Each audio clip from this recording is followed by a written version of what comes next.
Welcome to Catholic Stuff You Should Know, the J10 Initiative.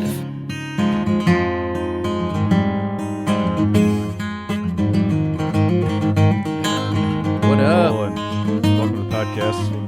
Father John. Father Nathan. We're back. We're back, folks. Sunday afternoon.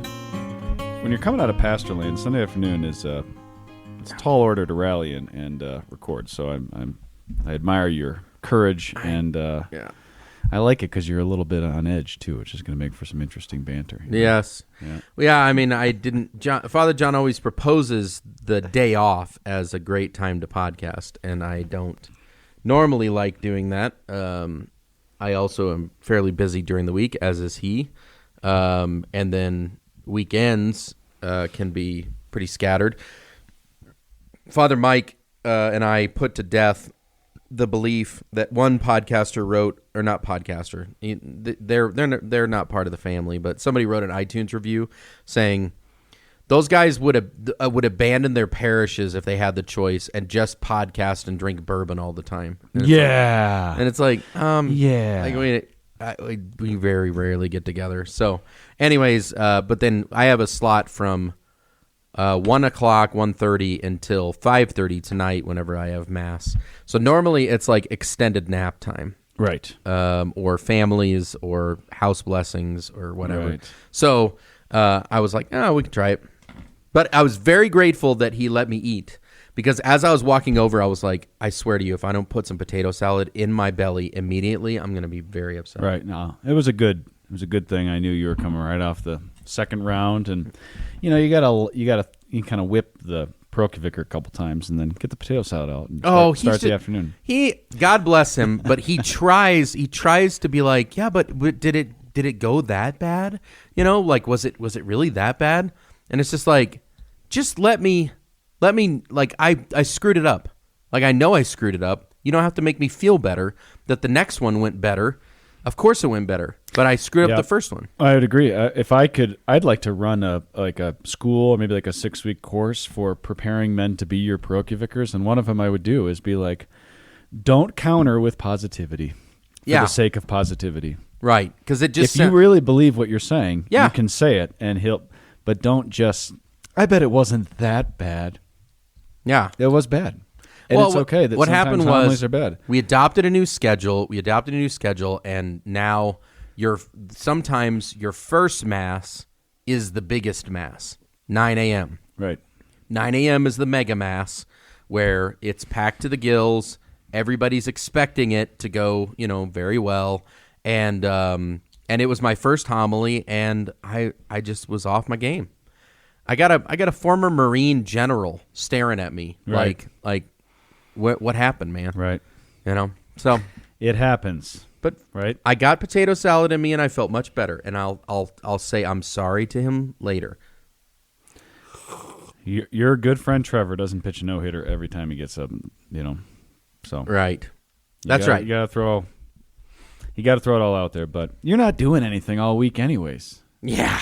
Just drinking bourbon by the pool. Just drinking bourbon, and I did put my feet in the pool the other day. Yeah. So that I could soften my toenails to cut them. You jackrabbits. Anywho, I'm all right. We had a interesting morning at the house. So I thought it was about 2 a.m., but it was apparently about 11 p.m. Power outage. So all the fans, everything shuts off. Oh. And I was like out of it, and I was like, whatever. And then I wake up, and it's just like, we live right on 6th Avenue. It's very hot, and it's an old brick building, about 100-year-old. And it was one of those wake-ups where you're just like, So I kind of randomly moved into the guest room where there's bigger windows and kind of woke up there this morning. No alarm clocks went off, nothing. It was kind of a crazy morning. What was even crazier was trying to figure out how to get electricity back in that building. Yeah. So what would be the first thing you would do? Find the breakers. Right. Went to the breaker box. Right. Everything looks fine. Right, but if it's a power outage, it wasn't. We look outside. There's a church. There's a light on across the walkway in the church. So, and then some Hispanic guys come out of the church, and we're trying to communicate with them. And I'm, of course, speaking Italian. And good old Adam Urban from Dodge City. We figure out that the lights are actually out in the church as well. And so I Right. send in the country boy because he actually knows what he's doing. And I was just like, I'm going to go read Art Guardini for a little bit and just let me know if, I'm completely helpless at this point. Yeah. I'm Googling well, it turns out all of our whole breaker box is connected into the church. And so something flipped in the church. And so it was just like this maze all morning. But I was reminded of like left to my own kind of qualifications and reserves. If I owned a house, I think I would be in a lot of trouble. Yeah. Most of the time. But once you do it once, you know how to do it the next time. Well, that's what my brother says. Every trip to Home Depot, you learn something about the house. Right. So now I know where the electrical connection is. Yeah, I mean, that's kind of hard because you didn't know if it was a power outage for the whole neighborhood because there wasn't really a storm or anything yesterday. No. The most important thing was, how are we going to get coffee? Right? Why That did I should it have had the Bialetti, Why did it happen? Well, you got a jet boil. You're fine. Yeah. We don't know. We don't know how it happened. But I mean, if it went out at 11 o'clock last night, how do you know it's not going to happen again? Yeah, not sure. So these are the mysteries. He's got a camp espresso maker that he could use. I do. And Goebel could show you how to use it because he's really good at I can exercising the machine that makes an espresso. Yep. And we'll leave it there. So, yeah, guys are doing well though. We're 2 weeks into the semester. Parents' weekend, which is always great. That was quick. Yeah, Parents' weekend. Yeah. Yeah, they moved it up early this year. I don't know why. But Lector, Acolyte yesterday. Guys are advancing. Lector and Acolyte sounds like nothing, but it's these instituted offices that you receive along the way. There's steps. We did a very poor podcast on this called Minor Orders a long time ago. Right. And but when you're languishing in the desert of seminary for Yes. nearly a decade, something that says I'm advancing, right? Yeah. I'm over this sand dune. At least now I'm, one further out or whatever. So the guys did well, but Cody Bliss in seminary. Rick and Mary were there last night. Yep. Shout out to them. I Love met that guy. Mary. Love met Mary. that guy. Haven't You met Mary. Rick. Yep, you met Mary, and I said, I heard you met Father Nathan Goebel in a random barbecue Yep. bar in South Fork, and she was like, it was the best. Yeah. It was just, they're sitting there, It was crazy. in waiters, the whole bit. I couldn't believe it. I mean, to walk into a random bar in the middle of a small town, southern Colorado, 5 hours from Denver, and walk in and see Cody Bliss and his mom. And then he showed me that hog. Have you seen that video yet Oh, yeah. of the rainbow trout? Yeah, yeah. I mean, it's exceptional. I heard about there's golden trout in Colorado. Do you know that? That's what they were fishing for. Yeah. I Right. didn't even know that was them. Or no, Did- they were fishing for the Rio Grande cutthroat. Right. Which somebody just as somebody rare. corrected me that it's the Colorado cutthroat. Right. Because the Colorado turns into the Rio Grande. Brothers and sisters, I did political science, not geography. Right. Right? All I know is that water rights are really important. Do you know the phrase, whiskey's for fighting, water's for dying? Right.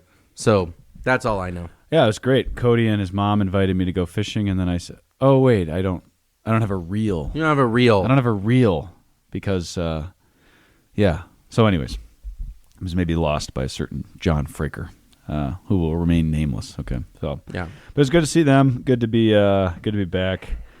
And, yeah, we're in it.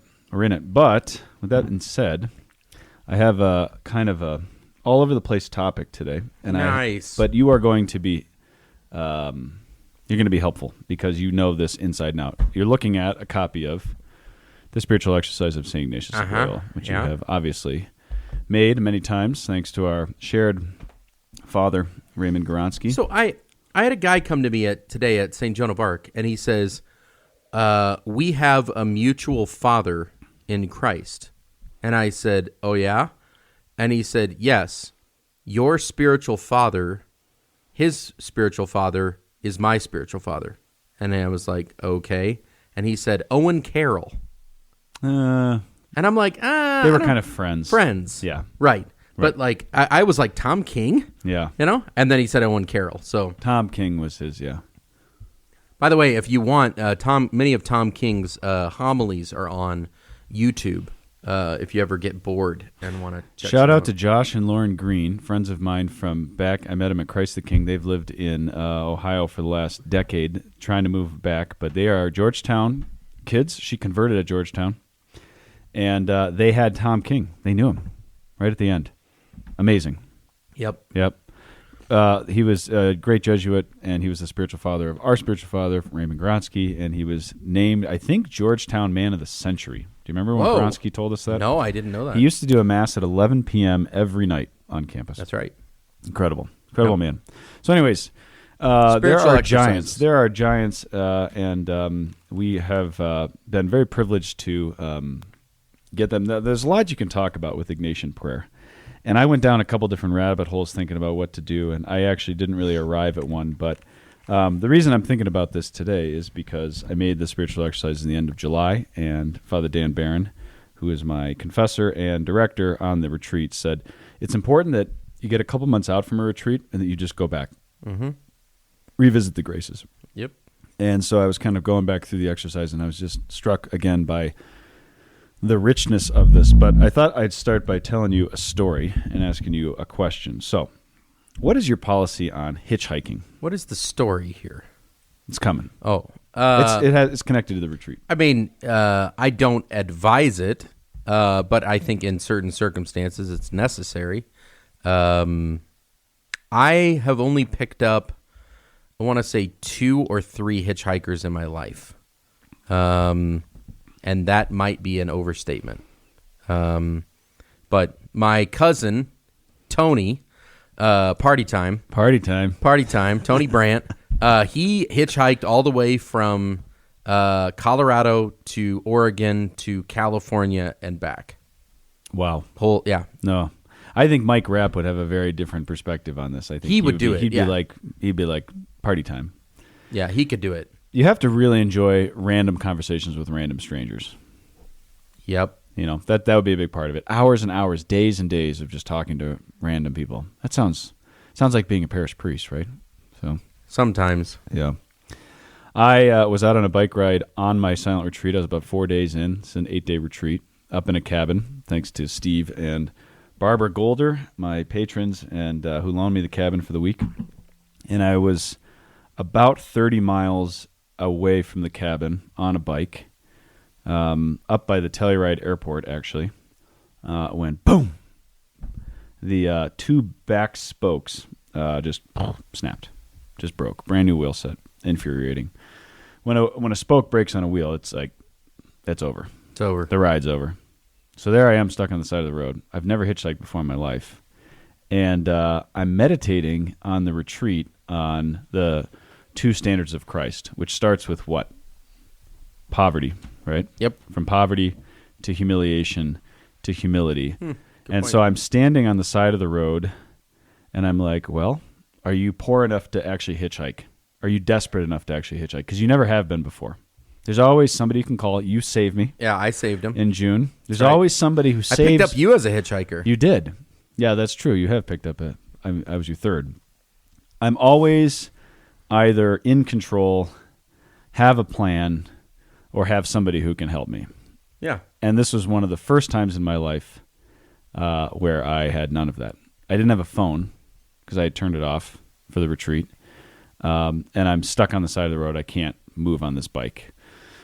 So I'm sitting there, and I'm trying to look simultaneously as normal as possible and as pathetic as possible, right? Because I think somewhere in there is the perfect combination for getting picked up. Right. And you're in spandex. so- Spandex. And I'm standing in spandex. And a lot of people passed me.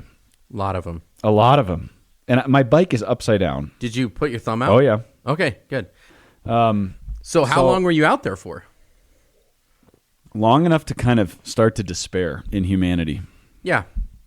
I was just like, I'm so desperate, and I'm so exposed, and I'm so poor, and I'm just helpless, and nobody cares. Did you have a credit card? Yep.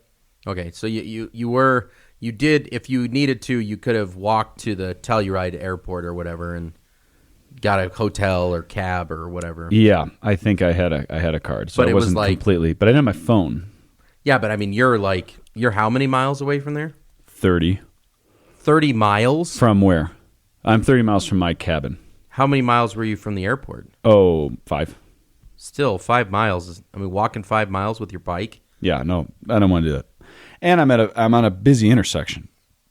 And you're barely clothed.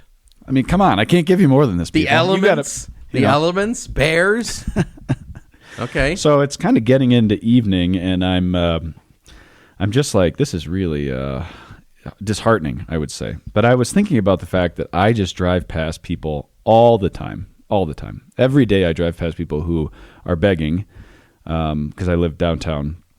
And I drive past hitchhikers and don't even think twice about it, And so it was just this like crazy hour meditation on poverty and dependence, and then all of a sudden, from across the street, this woman about my age, she says, "Hey, do you need a ride?" And I said, "Yeah, but I'm going that way." I thought, and she said, "I had turned around because I felt bad for you." Oh. And she picks me up, and we have the most providential conversation like ever. It was just, it starts with, "Oh, thanks for picking me up." She's like, "My dad's a cyclist, and he would appreciate this." And I was like, "Yeah, thank you." And she's like, "You didn't look like too much of a creeper." And I was like, "Thanks." So, but then it just naturally led into, "Okay, what are you doing?" "I'm on a silent retreat." "What are you?" "I'm a Catholic priest." Okay, and then just getting into her story and her experience of Christian life. And then at the end, I was just like, I'm just literally praying for the next 4 days. What can I pray for you for? Mm-hmm. There you go. And then boom, boom, boom, boom, boom, things start coming out. And it was amazing. And I got a ride back, and I really did pray for her over those last few days. She took you 30 miles? Yeah. Wow. Yeah. So into the middle of nowhere. Well, yeah. So my car was parked down at the bottom of, not all the way up to the cabin. Yeah. Okay. But I still, was gonna say like that. Yeah. That's like the beginning of a Stephen King novel. Or exactly. So a couple days later, the retreat's over, and I'm driving past that exact same spot, and what do I see? A hitchhiker standing in the exact same spot. And you drove past him. I did, because he looked terrifying. I was like, come on. I couldn't do it. He looked like he was on heroin, and Jesus. Yep. and then I was like, Yep. I learned nothing. I just drove past him. He's in the exact same spot. So anyways, Yep. That's still a work in progress. Yep. So I think that the point of this is to say the spiritual exercises of St. Ignatius, and I don't want to go into this too long, but there's kind of Ignatian spirituality and what we can call Neo-Ignatian spirituality. That's kind of how I'm delineating this. Like, this is when you get into the essence of St. Ignatius is about experiencing the radical need that we have for God, the radical poverty that is at the heart of our lives, but moving from that into a life of service.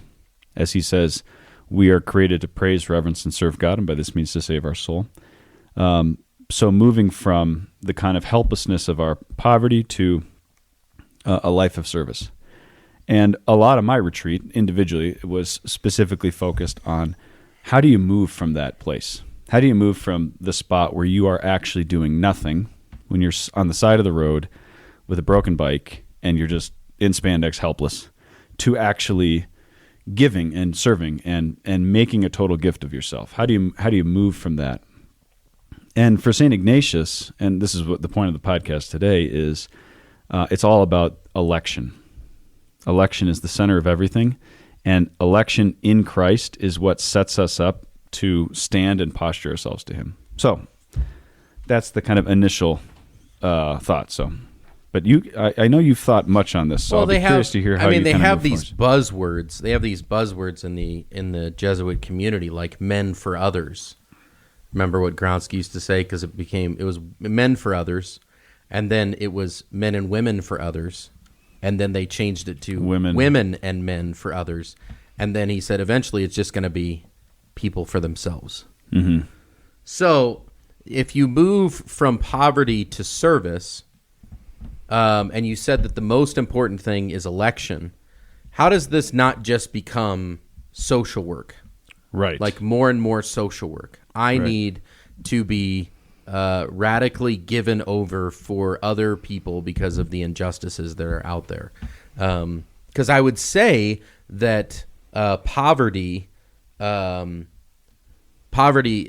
as it says in the scriptures, is the bulwark of true religion, and Ignatius was very dedicated to poverty, and somehow we don't associate poverty with Jesuits anymore. Right. As Gronsky used to say, if this is poverty, bring on chastity. Right.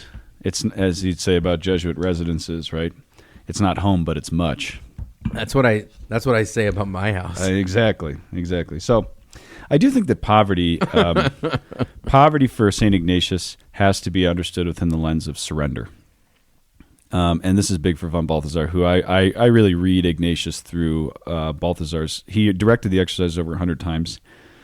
So poverty is not just about I have nothing, but it's one of the ways that Christ expresses his self-surrender to the Father.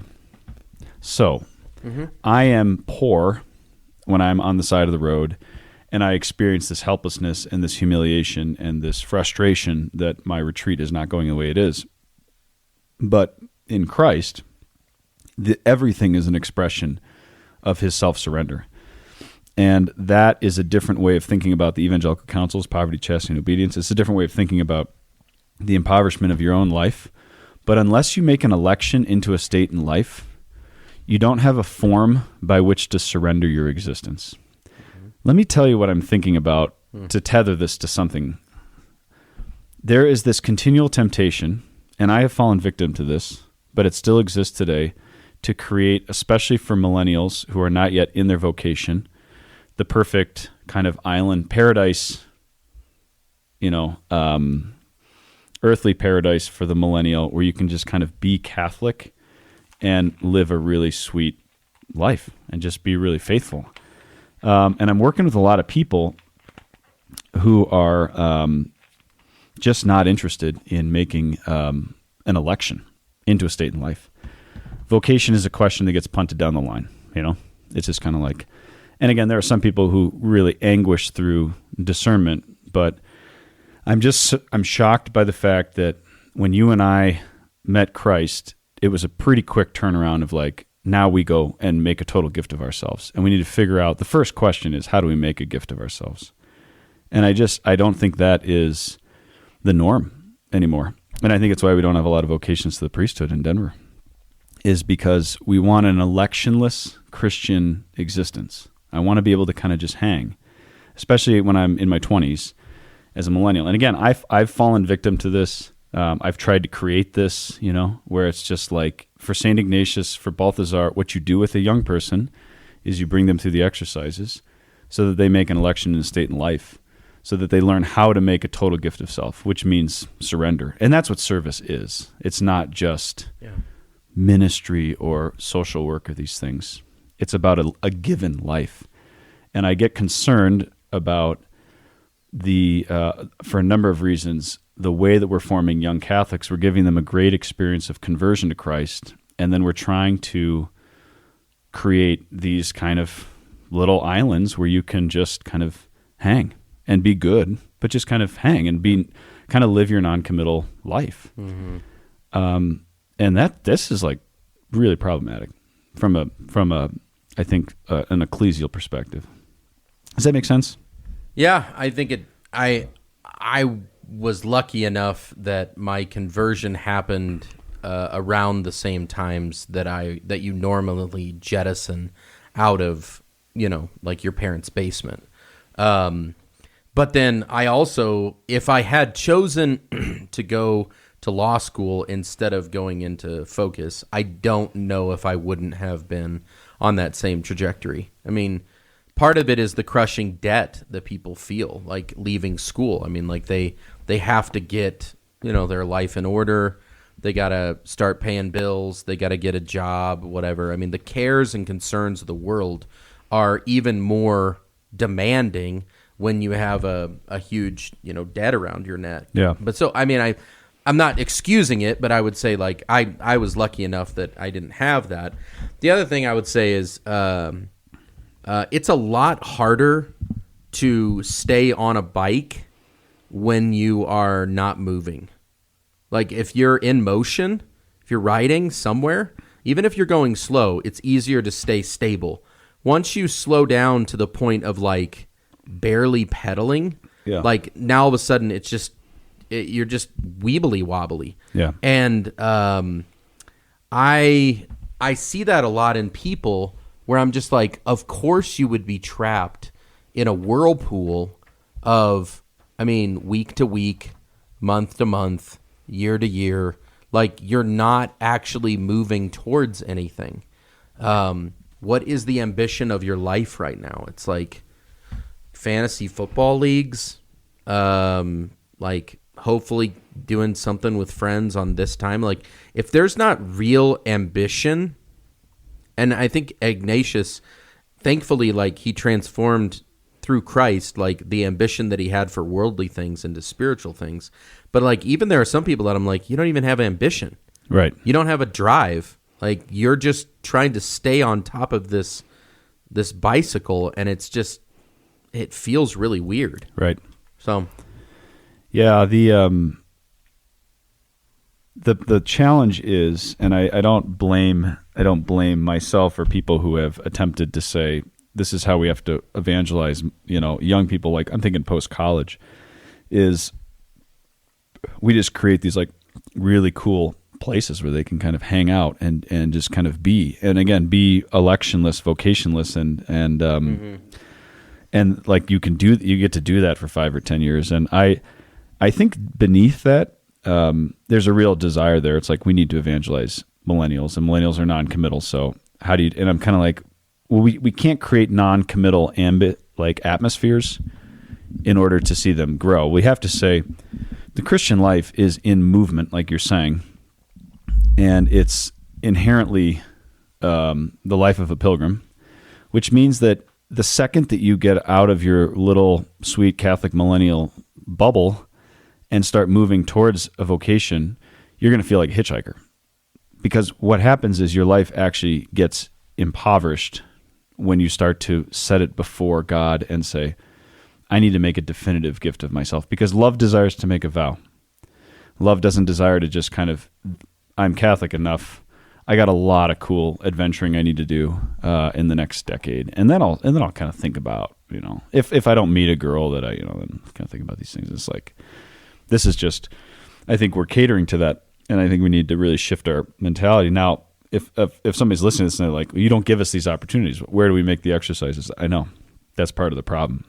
Where do people go to pray? No. There's a place called, I think it's called the White House, in St. Louis, and they give the exercises regularly. I mean, if you're actually intent on doing this, we can facilitate that.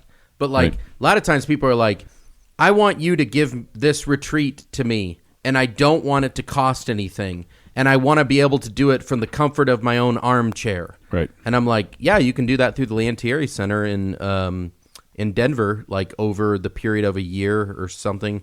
It's called the 19th Annotation. And, they partner you with it. Oh, man, that sounds like a lot. I don't know if I want to do that. I'm like, okay. Like, I'm too busy. I'm just too busy, man. I don't know. I got volleyball. I got sand volleyball on Thursdays, and I got, right.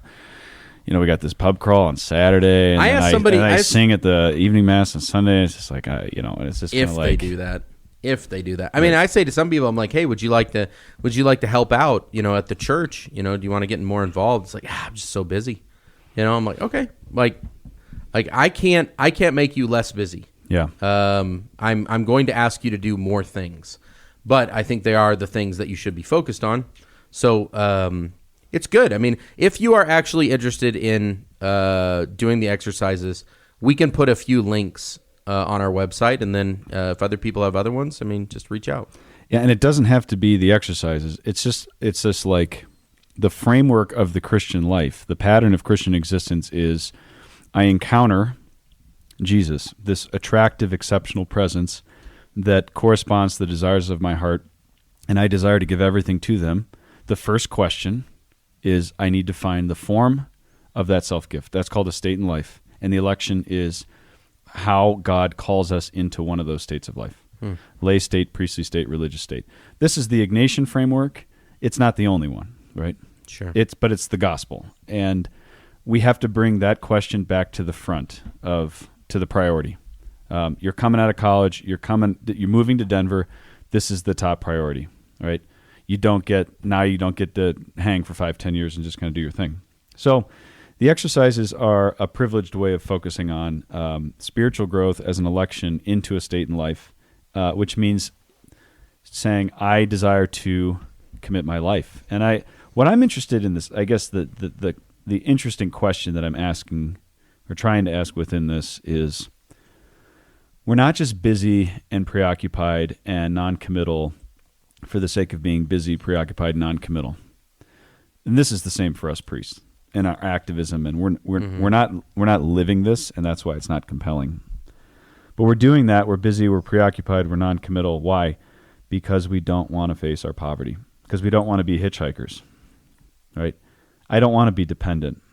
I don't want to be limited. I don't want to make a choice. I don't want to hear God elect me into a state in life.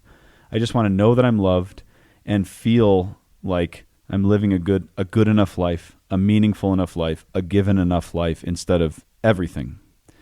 And it only makes it harder when you get into your state in life, when you become a parent and you have littles who are just exacting every last ounce of your energy, or when you're a priest and all you're doing is drinking bourbon, sitting around the pool all day. It's right? so hard. Which is what we do. It's a much more violent movement, instead of saying the point of my life is to give my life, and but I have to embrace the poverty that lies beneath that, and I have to stop doing everything. And so there's just a big culture change that has to happen within young Catholic community, I think. Okay. You with me? I'm behind that. I think you are. He has multiple books in front of him, so I'm just waiting for him to get to that we already are in the meat, but I wanted to. It seemed like you were ramping up towards the actual exercises or Balthazar's interpretation. I have a number of things, and I'm trying what to just say, and I think I'm just going to say 3 things or quote 3 things here just to kind of, and then we'll wrap this up. I said the other day, I was like, I have 3 homilies today. Nice. I would like to give one. Nice. Yeah, I'll just quote Balthazar here for three different times. So, number 1, we talked about how, for St. Ignatius, the center of the spiritual exercises is the election into a state in life. That means that you don't go on retreat just to kind of collect more, merit badges for your spiritual life, right? And there's a temptation to this of just like, I got to just do more novenas and more things in order to kind of adorn my spiritual life. The centerpiece, this is what Balthazar says, the centerpiece of the exercises is the election. The central encounter with God as an encounter with God who elects, with a God who elects.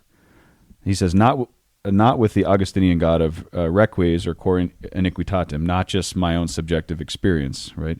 But he's saying, with the God who, electing in incomprehensible freedom, descends upon the elected one in order to requisition him for his unforeseeable purposes, straight through all restlessness and all striving. So the purpose of election is that God requisitions us, right? He takes us. Mm-hmm. And I think, like, I'm just reading this through, the name of this podcast is probably going to be The Hitchhiker's Guide to the Spiritual Exercises. So I'm thinking about everything as like, I was requisitioned once I was basically shipwrecked. My bike broke down. Yeah. But until that happens, I don't need an election. I don't need somebody to choose me and to say, I will get you to your end. Yeah. And so that's the connection between poverty and the election, is that we're just fine. We're on our bikes. Everything's just cool. And this is, we're just kind of living our thing, and we don't need to be requisitioned. We don't need to be elected. We don't need to be chosen. But the prerequisite to being chosen is to realize you desperately need God to choose you and to direct you and to form you and to give you the way that you're supposed to serve. We can't just live in the illusion of, I'm fine. I'm kind of just Catholic enough, kind of doing my thing, and everything's cool. And I surround myself with a lot of people my age, and we live this kind of vocationless Christian life, and everything's cool. And it's like that, it's got to go. So is the election, when you say election, are you saying that that's us choosing God or God choosing us? First, God choosing us. So first is the election of God of us. Yeah. And then is there a simultaneous or a subsequent movement of us choosing God? Yeah. Absolutely. Yeah. But would you say that more people you're focusing more on, because I just want to make sure that people get this. You're saying that more people need to see that they have been chosen by God versus more people need to choose God. I'm not sure if I would say it that way. This is kind of hints and guesses. This is kind of sketching towards something that I'm experiencing in the church in Denver right now, and I think it's all over. Mm-hmm. Which is, I want to form a community, an island of friendship that's really Christian, but is vocationless. And I'm saying to myself, why is that so attractive? Because young Catholics, and I mean real Catholics, ones who actually have faith, they don't want to be at your parish. They don't want to be at St. Joan of Arc. They don't want to be at Our Lady of Lourdes. They're going to go to other places to get fed, in quotes, right? Mm-hmm. To get formation, to get community. Yeah. But there's something about, it's not just kind of the millennial thing of like, we go to where's the coolest thing right now. And there's a lot of like, whatever's trending in Denver, this has kind of been a thing for a long time here. We always have like the new thing, and everybody has to be a part of the new thing. So it's not just that. It's just there's something about parishes are like, why is the parish not attractive to the millennial? And partially because the music sucks and the community's kind of weird. But it's more than that. It's a parish is a place where people are elect and they live out of an election. And there's a stability and a life to that.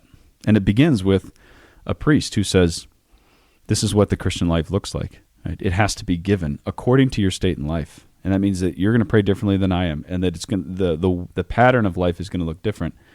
But there has to be, we have to double down on this. It just can't be coffee and donuts club anymore, right? Mm-hmm. Or bingo hall. Yeah.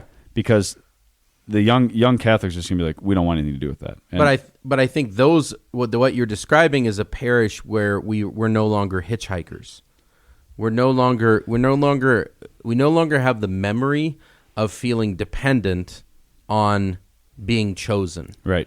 And that's why I'm saying that it seems to me like you're pointing to, we need more people to have the experience of their brokenness or poverty, where their spoke breaks on the bike of their life, and they say, I need for the first time. Right. And then having experienced that need, we realize that there is one who, out of all the people that have passed by, they have actually said, I will condescend and aid you. And then we live from that. We live from that position of, I was chosen in him. Is that correct? Right on. I just want to make sure, right because then I think that takes a different form than we just need more Christians. Right. We just need more Catholics. Like, we need more people checking boxes. We need more people at Mass. We need more people at Coffee and Donuts. It's like, no, I don't need more people. I need more people that have experienced this. Right. It's a good point. Yeah. So, and parish, the word parish come from parochioi, the Greek. Do you know that one? No. It literally means those like sojourners. Like the word parish is pilgrims. It's a collection of people who are in alien people, like in a foreign land. They're foreigners. Yeah.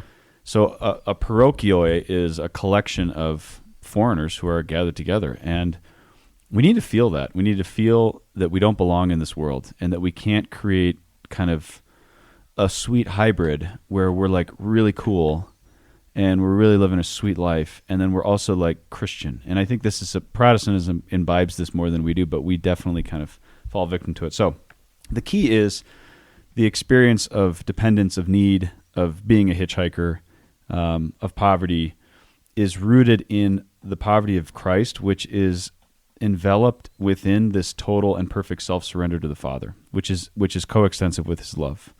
So we have to reinterpret poverty in light of surrender. The physical experience of the spoke breaking and hitchhiking with the invitation to this different spiritual way of living, which is surrender. And this is just what I'll give this one, and then we'll kind of wrap it up here. Sorry, this is kind of all over the place, but we're trying to strike into something deep I like here. that description. It's sketches. You know? Yeah, this is some sketches. Sketchers. Okay. This is another line from our guy. By their relentless practicality, the exercises shove the searcher into the center of the gospel and leave him alone there with Christ, with the triune God who speaks to him.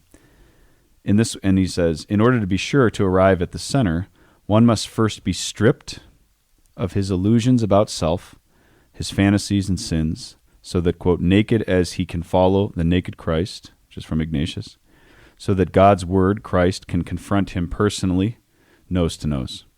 This happens not somewhere at the edges, but in the center of his existence, so that the call becomes a turning point in his life. This event of the election constitutes the sole center, meaning, and purpose of the whole book, the exercises, and surrounded with much prudent advice. The rest of the exercises merely have to do with sharing Christ's path. So when St. Ignatius is saying the election is a life-deciding event that does not necessarily correspond with your conversion or your reversion or your life of faith up to this point, it's that moment when you step into it and you say, as you did, I'm not going to just be a married guy and be a church worker. I tried. You tried, right? Yeah, I tried to barter a deal, but ultimately it wasn't. It was more negotiation than it was surrender. And the reason we don't want this, and the reason that you and I, even though we're in a state of life, we don't want this still, is because in order to arrive at the center of the gospel, which is Christ alone, as he says, one must be stripped of his illusions about himself. Yeah. That's the point where we say, yeah, sorry, I'm just too busy. I'm going to fill my life with a lot of different things, a lot of good things, but we're not doing that. Mm-hmm. The stripping of the illusions, rendering and revealing the poverty of our own existence, of our own life, poverty of our love, the poverty of the fact that the spokes don't work on the wheels, that we can't get back to where we belong. We're not in our home. And most people don't care, and we feel the coldness of secular culture instead of kind of trying desperately to conform the church to it. We have to have people who feel this, and St. Ignatius was doing this in the 16th century, and he's been inviting people into it ever since. So It's one way, but it's sketches, as you said, a hitchhiker's sketch, hitchhiker's guide.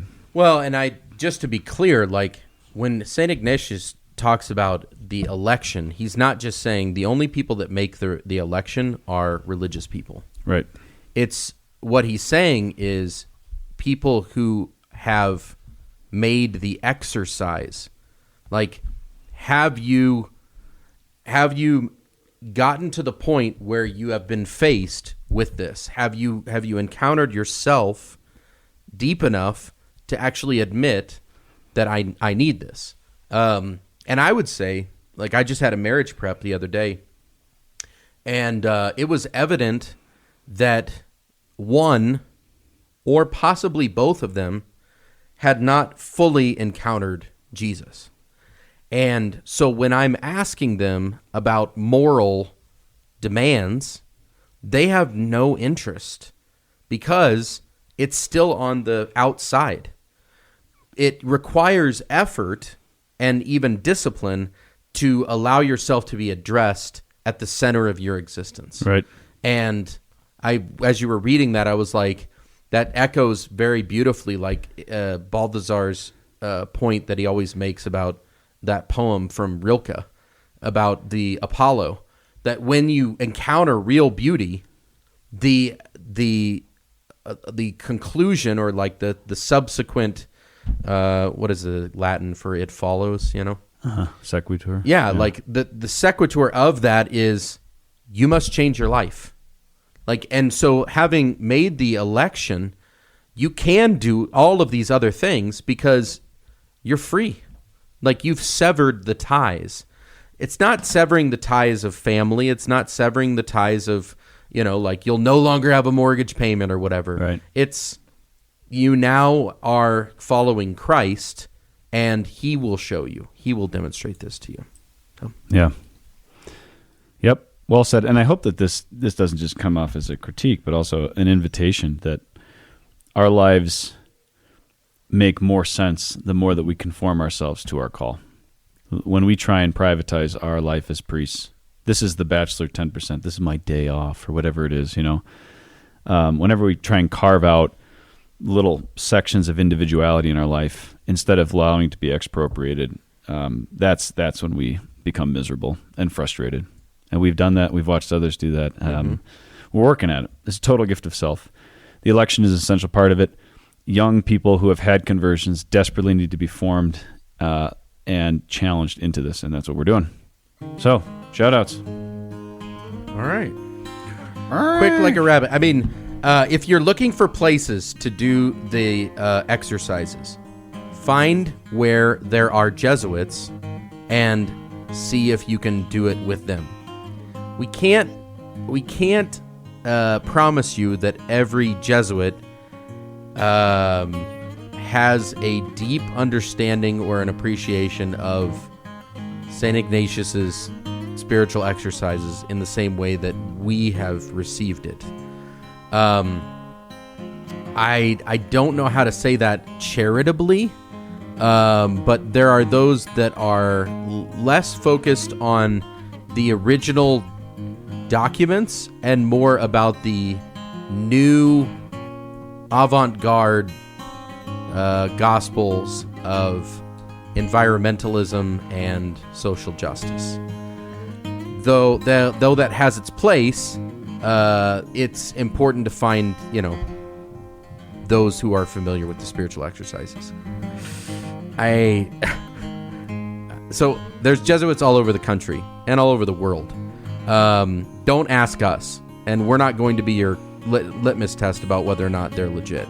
I would still say if you do the exercises with a Jesuit, it's probably better than what you would receive if you try to give it to yourself. The other one that Father John mentioned are the Oblates of the Virgin Mary. They're in Illinois, California, Boston. They would be excellent resources for that. The Avila Institute with Anthony Lillis and what is his name? Daniel Burke. Yeah. Daniel Burke. Yep. They would be sound guides. Yeah. But we can't exhaust all of them. But if you've never made a 3-day, a 5-day, or if you have the access for it, an 8-day retreat, it's well worth your time. So I guess we'll give a shout out. My main director's dead. Gronsky, but at St. Thomas Aquinas in California, he led yours. Yep. Right. C.M. Buckley. C.M. Buckley. He's at least 140 at this point. Yeah. So Father Cornelius Michael Buckley is still at St. Thomas Aquinas in California. So he was one of the directors on my retreat. I live with one of the other directors on my retreat, Father Chris Hellstrom. So I'm trying to think of who else led me through. Monsignor Essef, Monsignor John Essef led me through. So grateful for those guys. Yeah. And the key is it's not as much about the structure. It's more about the spirit of doing this, of acknowledging and living the poverty that you have in light of Christ and setting yourself up to hear his voice so that you can make an election and know the state in life, the posture by which he desires you to make a total gift of self. Did I give a shout out to Sarah Blanchard last time? I don't know. United Methodist minister who wrote us back in 2018. Yes. And converted to Catholicism. Yeah. Okay, that's a great example of a woman who is true hitchhiker on the way. Oh, yeah. Saying, I don't know how the Lord's going to use my desire for ministry, but Right. that's very inspiring. And then Father Jerome Santa Maria, we were just talking, he's down in Australia, and great mind. I just want to say congrats on finishing your doctorate. He was with Mike and I in Rome. I have a copy of it. I look forward to reading it. But he's just a great scholar, great mind, and honored that he listens to the podcast. So, Jerome, shout out to you. So I got locked out of my Facebook account because my password was changed from Hanoi, Vietnam. Note well, I've never been to Vietnam. I haven't been on Facebook in 8 years, posting at least. But my password was changed. So I spent the last 3-4 weeks trying to convince Facebook that I am actually the real Nathan Goebel. So just like, Donald Trump has the real Donald Trump or whatever. I'm the real Father Nathan Goebel. I'm back on Facebook. So I happened to look at my messages to get something from that they had sent me, whatever. And there was a message from Quinn Bagley. Quinn Bagley is a hitchhiker. Okay. And that dude, we knew each other in high school. We were both friends with Trevor Brothers. Quinn and I go way back. He's listening to the podcast. And I'm like, I didn't even know you were Catholic. I didn't even know he was Christian. I think I did. I thought he went to the Methodist church. So Mrs. Bagley was the kindergarten teacher that I didn't have. I had Mrs. Holmanship. Mrs. Bagley was the kindergarten teacher, and Quinn and I grew up together. He went to Salem, I think, and then we were both at Mount Zion all the way through. So shout out to Quinn Bagley. Hope this podcast is helping you find what you need. That's nice. Well, there you go. Let's wrap it up. Take a break. Come back with another here. All right, folks. CatholicStuffPodcast@gmail.com. Check us out. Leave us a lovely Apple commentary that we can rag on later.